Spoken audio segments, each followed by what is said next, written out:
But the people that are in despair are in really, really so much despair that they don't know where to go or what to do. For somebody to come in over, our threshold here, to come in and to ask us for, can we have something to eat, please?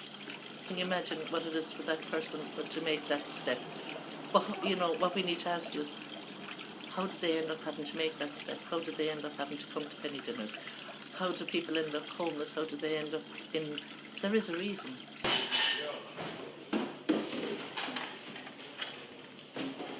Government have buried their head in sand in relation to the poor of the country. We have a lot of the new poor. We have a lot of people who are actually working, who still come in here to us. We know of one couple at the moment who we talked to last week, and they told us they have €7 a week left after they've paid their bills.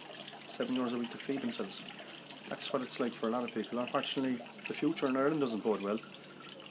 We have more taxes coming down the line, we're told by the government. Property tax is only going to get bigger as time goes on. It's inevitable. We know of water charges coming, so people are being pushed to the pin of their collar.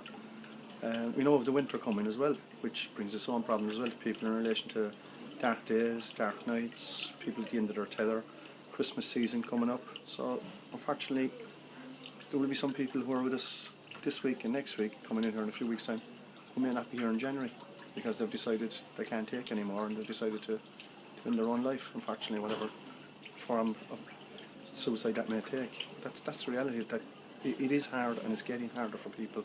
As Caitriona said, we're seeing over 1,000 people a week coming here at this stage. I've been volunteering here for the past 2 years. What I've noticed here in the past 2 years is the cross-section of people coming in here.